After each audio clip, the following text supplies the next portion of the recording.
যুবদলের আহ্বায়ক, জামাল যুবদলের সদস্য সচিব, স্বেচ্ছাসেবক দলের সদস্য সচিব,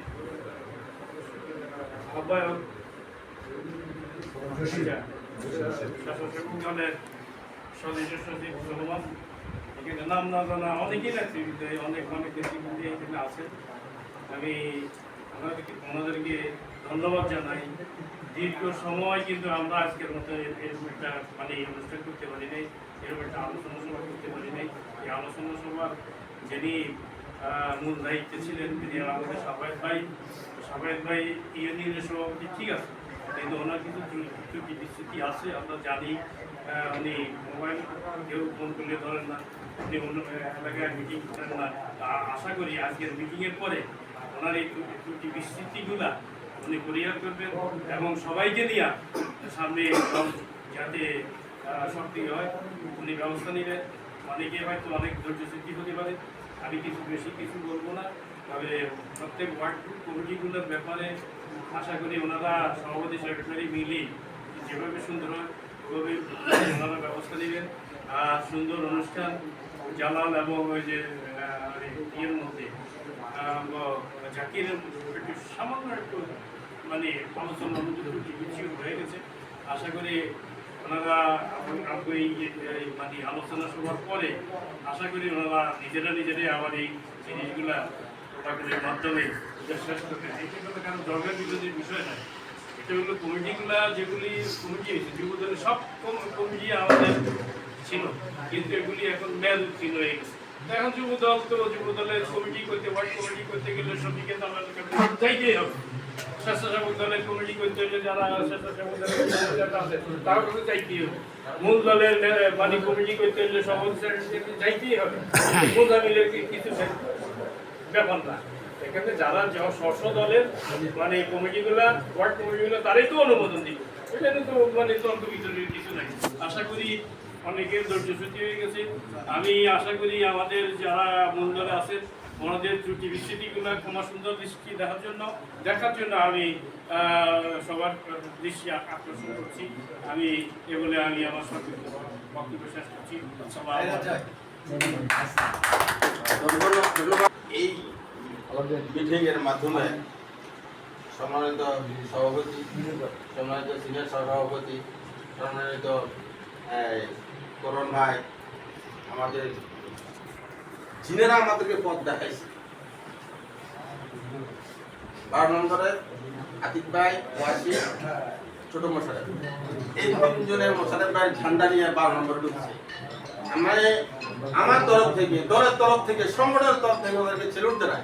আজকে ওনারাই প্রতিষ্ঠিত, ওনারাই প্রাপ্য। আর ওনাদেরকে কেন্দ্র করে যারা আমরা 12 নম্বর ইউনিয়নের মোশাররফ সাহেবের ঝান্ডা ধরে এখনো টিকে আছি। মামলা, মকদ্দমা, কেস, ক্যাবরাজি, বিভিন্ন নির্যাতনের আমি বলছেন ডাক্তার অর্থশূন্য করে ফেলছে মামুন এবং আওয়ামী একটা অংশ। আমি কখনো বলি নাই আমি খুব নির্যাতিত, আমি আজকে 0 পয়েন্টে চলে আসছি। যাই হোক, সর্বসাকুল্য কথা হইল আমি পাও না 12 নম্বরে আমার অধিকার। আমাদের 7 নং ওয়ার্ডের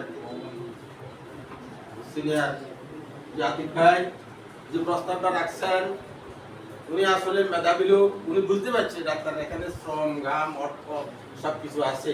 12 নম্বরে এই করতে হলে মাসের যদি না করে ওনার আত্মা শান্তি পাবে না। এই 63 বছর বয়সে আমি দলের জন্য আমি জুয়া খেলি নেই কখনো, আমি খেলি নেই কখনো, আমার অন্য কোনো ছিল না। আমি সিগারেট খেতাম, সিগারেটটা আমি ত্যাগ করে ফেলেছি আজকে প্রায় 9 বছর। তবে আমি কোনো ওনাকে কখনো আমি বলি নাই। ওনার অন্তঃস্থল থেকে এই প্রস্তাবটা রাখছি। আমার আকুল আবেদন মোশাররফ ভাই 12 নম্বরে ফাড়া দিতে হলে আপনাদের সবার কাছে হাত জোর করি। 12 নম্বরে আবার মাসিক কাছে উনি সর্বপ্রথম আসবে, তারপর উনি ওনার ওয়ার্ডে উনি যাবে, আমরা সহকারে ওনাকে নিয়ে যাবো। এটা আপনাদের কাছে আমার আকুল আবেদন। আমি এটা পাও না, আমাকে চাই না। এটার থেকে আমাকে বঞ্চিত করলে আমি একবার স্টপ করেছি, দ্বিতীয়বার আপনারা আমাকে বিপদে ফেলাই।